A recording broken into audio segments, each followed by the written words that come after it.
дуруд бинандагони азиз, нашри навбатии барномаи сайёҳат ва солимӣ аст аз телевизиони сайёҳӣ ва ҳунарҳои мардумӣ манзуратон. Ин лаҳза мо аҳли эҷоди барнома азм намудем ки ба шаҳраки таърихии Ҳисор сафар намуда аз имкониятҳои сайёҳиву солимгардонӣ ва табобатии осоишгоҳи Шоҳанбарӣ бароятон маълумот диҳем.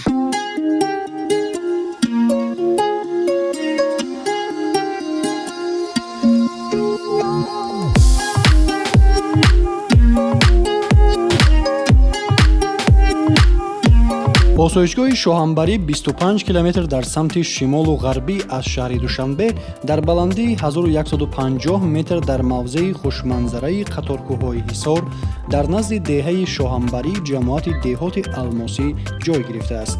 сайёҳат ва солимӣ унвон гирифтани барномаро мо ба назар гирифта хостем сараввал аз вазъи роҳи то ба осоишгоҳ баранда сухан гӯем ва бояд гуфт ки дар масофаи 11 километр роҳи нақлиётгарди гардишгоҳи Алмосӣ то даромадгоҳи осоишгоҳ ба пуррагӣ мунфарш гардида дар ду шафати роҳ пояҳои чароғҳои рӯшноидиҳанда насб гардидааст. Инчунин барои беҳтар гардидани сатҳи хизматрасонӣ ба сайёҳону табобатгирандагон хатсайри ҳаракати нақлиёт аз самти шаҳраки Ҳисор то Шоҳанбарӣ ва аз Шоҳанбарӣ то шаҳраки Ҳисор таъсис ёфтааст. Илова бар ин, барои сайёҳон махсус хатсайри сайёҳӣ низ фаъолият дорад.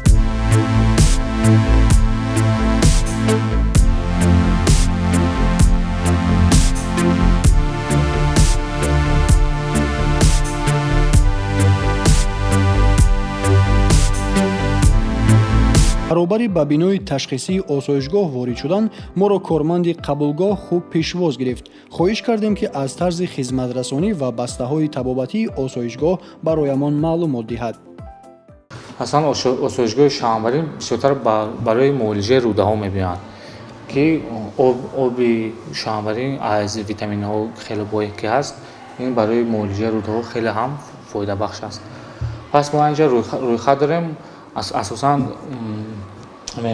бемориҳое ки амбулаторӣ ки ҳастанд мебиёнд, аз инҷа мо хизматрасонишон мо қабул мекунем. инҷа рӯйхаташ худшон яъне муайян мекунанд ки барои чӣ табобат омадан, мо гирифта направление дода ба ҳамун самт равона мекунемшона. дорем барои истироҳат бемориёне ки мебиёнд дар бинои табобатӣ мо дар бинои асосӣ қабул карда мешавад 14 намуди табобат ройгон. аз ин рӯдашӯӣ, ванна бо обшифои гармишӯӣ ҳамаш ройгон мешавад ба ҳаст бод табобатҳое ки маблағ кати ҳастанд, лекин аз маблағи амбулаторӣ қариб 30-40% арзонтар аст. масоҳати умумии осоишгоҳи Шоҳанбарӣ 17 гектар буда дар ин ҷо зиёда аз 300 нафар бо ҷои кори доимӣ ва маоши хуб таъмин гардиданд. бинои муолиҷавӣ дар масоҳати умумии 4336 метри мураббаъ бунёд ёфта аз 4 ошёна иборат аст. дар он дар як вақт то 1000 нафар ба муолиҷа ва фароғат фаро гирифта мешаванд. барои табобату истироҳати шаҳрвандон таҷҳизоту дастгоҳҳои замонавӣ дастрас шуда барои солимгардонии бадан низ шароити мусоид мавҷуд мебошад. осоишгоҳи Шоҳанбарӣ дорои 450 кати муолиҷавӣ буда дар осоишгоҳ асосан то аз навсозӣ бемориҳои меъдаи рӯда муолиҷа мегирифтанд. баъзе аз навсозӣ ва дастрас намудани таҷҳизотҳои муосири ташхисию табобатӣ, имкониятҳои ташхисию табобатии осоишгоҳ васеъ гашта ба ғайр аз бемориҳои меъдаи рӯда инчунин бемориҳои системаи асаб, бемориҳои гинекологӣ, бемориҳои урологӣ ва бемориҳои системаи такяу ҳаракат барои ин навъи бемориҳо шароит фароҳам оварда шуд.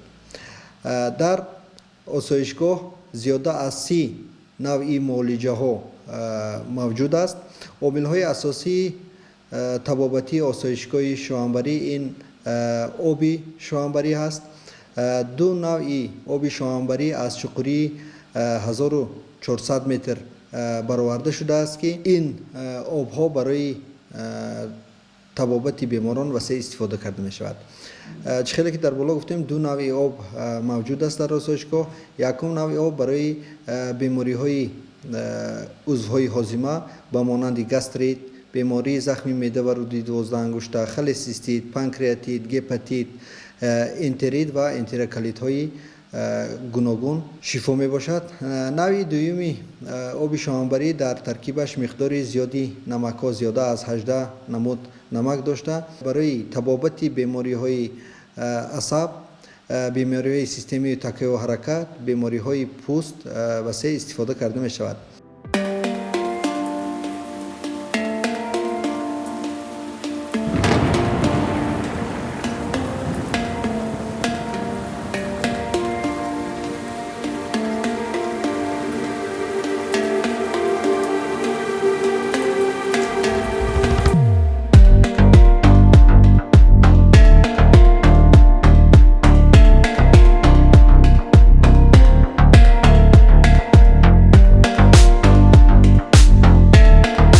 دو بینای استراحتی یا که خوابگاه موجود است، بینای یکم و بینای دوم. اکثری حجره ها برای 2 نفر پیش بینی کرده شدند، لیکن بعضی حجره هایی هست که برای 3 نفر نیست. در بینای دوم یعنی گوییم که بینای لوکس یا که زبان حاضره که VIP خانه های مخصوص هستند برای قبول مهمان ها، خانه های 2 حجرگی برای قبول مهمان ها، جای خواب علاهیده، جای قبول مهمان ها علاهیده هست. برای باز هم بهتر نمودن سطح خدمت رسانی در آسایشگاه، پرداخت های غیر نقدی و با سیاحان خارجی استفاده از کارت های بین المللی در آسایشگاه بانکمات نصب کرده شده است. аз лаҳзаи нахустини ба осоишгоҳ ҳамчун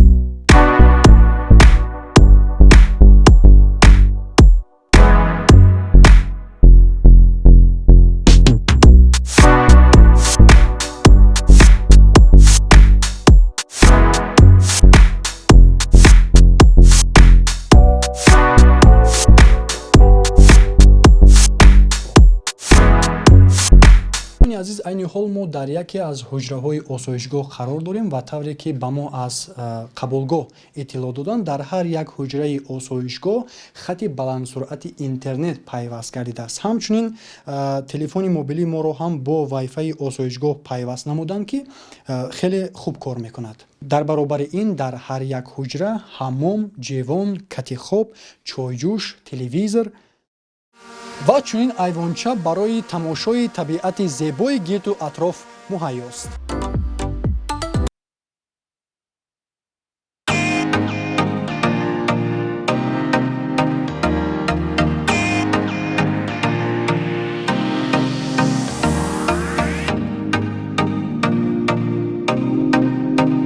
дар бинои асосии ошпазҳо барои мизоҷон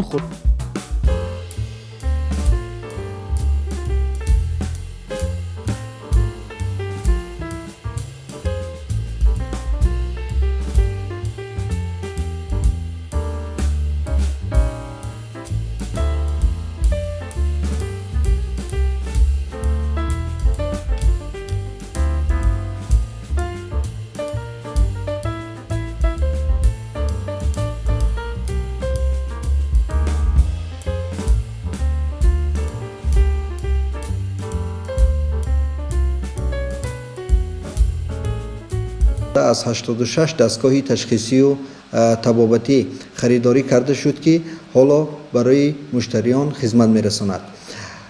از جمله من روزهای نزدیک ما دستگاهی گیدرا کولونوتراپی معاصر از آلمان خریداری نمودیم که برای تازه نمودن ارگانیسم، تازه نمودن روده ها وسیع استفاده کرده می شود.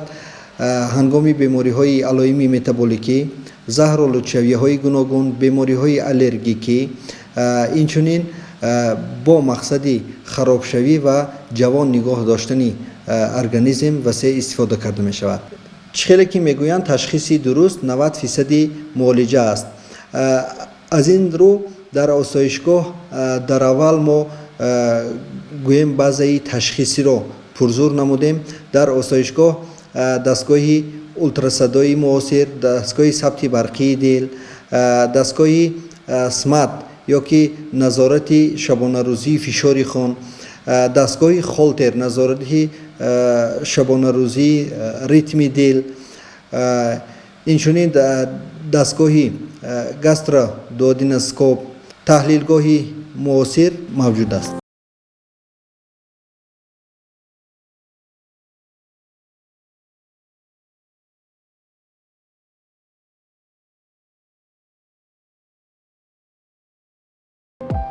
در برابر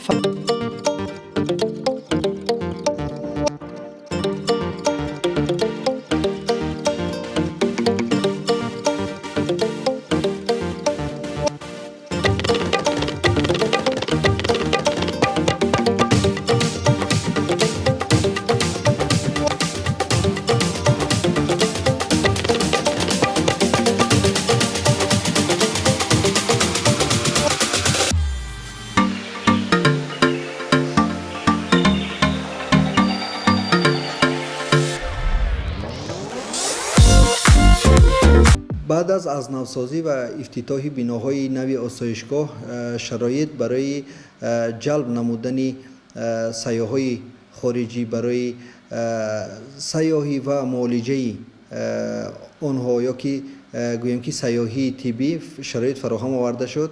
در دوام یک سال به آسایشگاه شوهنبری زیاده از 800 نفر سیاحان استراحت نمودند. با مقصد معاشرت با شهروندان خارجی در آسایشگاه همان روزه سطح زباندانی کارمندان بلند برداشته شده ایستاده است. در آسایشگاه کارمندان فعالیت دارند که سطح زباندانیشان بلند است.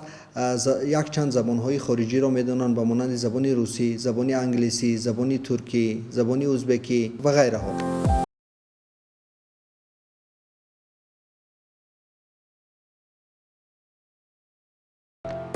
برای طبابتگیرندگان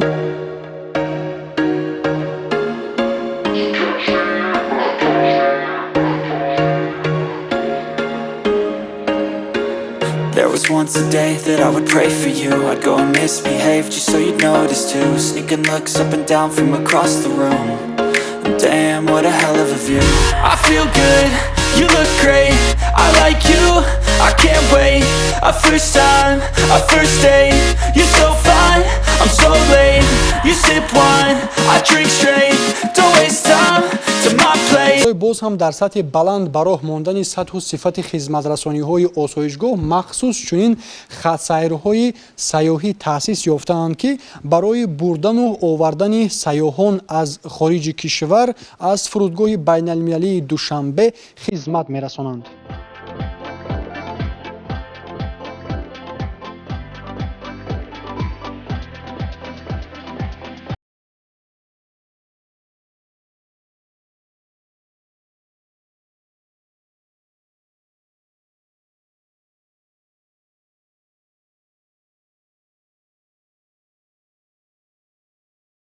این حال می‌خواستیم از مدیر بخش فرهنگی آسایشگاه پرسان شویم که چگونه فعالیت این خط‌سیرهای سیاحی براه مانده شدند. سلامت باشید. از بس که روزهای یکشنبه روزهای استراحتی از در آسایشگاه شوهنبری ما با همون خاطر براه ماندیم که روزهای یکشنبه روز سیاحتی اعلام کنیم. خواهشمندان را به سیاحت میبریم. با خط سیرهای گویم هست به قلعه ایثار، جای تاریخی و فراغتی و فرهنگی شهر ایثار. خب بود یک خط سیر دیگر داریم که شهر دوشنبه میریم، از جایهای زیبا و تماشاباب شهر دوشنبه دیدن میکنیم، از جمله آثارخانه ملی، خب باغ ایران، میدان استقلال. این خیلی سیاحت را براه موندیم. آینده در نقشه داریم که خط سیرهای سیاحی را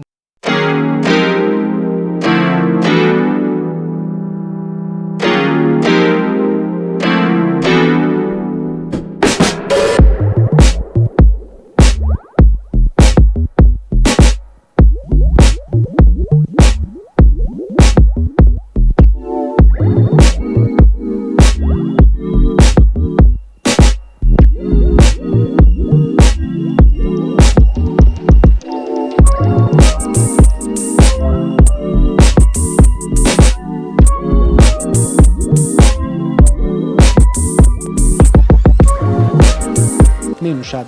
номи мавҷуд аст. номи осоишгоҳ аз номи оби маъдании чашма гирифта шуда дар манбаъҳои тарихӣ оид ба аҳамият ва шӯҳрати он маълумоти фаровоне мавҷуд аст. таркиби ин оби шифоӣ аз намак, сулфат, хлорид, гидрокарбонат ва натрий бой буда ҳарораташ 33-36 дараҷа гарм мебошад. он барои табобати бемориҳои узвҳои ҳозима, ҳаракат ва такягоҳ, асаб, амрози занона, қанд дараҷаи якум ва дуюм, ҷоғар, пӯст ва ғайраҳо давои беҳтарин аст. истифодаи васеи оби маъдании шоҳанбарӣ аз чашмаи якум ки маъданнокиаш 2 ва 3,5 грамм литр мебошад, ҳангоми муолиҷаи беморон берун аз шароити шифохона ниҳоят мувофиқ аст. ба осоишгоҳи шоҳанбарӣ дар якшабона рӯз ба ҳисоби миёна 120 нафар дардмандону истироҳаткунандагон аз дохилу хориҷи мамлакат ташриф меоранд. аммо тавре маълум гардид, ин маълумот бештар ба фасли баҳору тобистон рост меояд. алҳол бошад шумораи миёнаи қабули шабонарӯзии мизоҷон 40 нафарро ташкил медиҳад ва аксаран инҳо нафаронеанд ки пештар ба ин ҷо барои истироҳату табобат омада буданд ва ё дар бораи имкониятҳои сатҳи хубу замонавӣ доштани осоишгоҳ маълумот доранд. осоишгоҳи шоҳанбарӣ иншооти бо дастгоҳҳои муолиҷавию табобатии замонавӣ таъмин мебошад ва дар он беҳтарин мутахассисону табибон ба шаҳрвандон хизмат мерасонанд. бо итминон метавон гуфт ки он дар ҷалби сайёҳони дохиливу хориҷӣ низ бо мавҷудияти шароитҳои зикршуда ва табиати бииштосо нақши муассир хоҳад гузошт.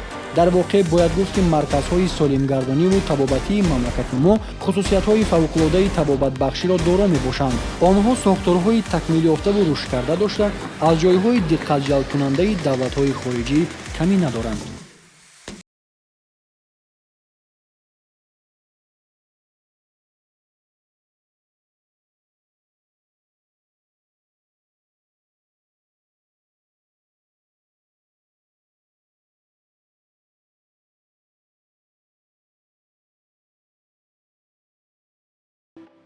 хуб, бинандагони азиз, тавре маълум мегардад дар осоишгоҳи шоҳанбарӣ тамоми шароиту имкониятҳо барои қабули сайёҳону меҳмонон аз дохилу хориҷи мамлакат хуб ба роҳ монда шудааст. дар ҳамин ҷо барномаи сайёҳат ва солимӣ ба поён мерасад. бо умеди саломатӣ ва тарзи ҳаёти фаъолу устувори шумо то барномаҳои оянда, хайр.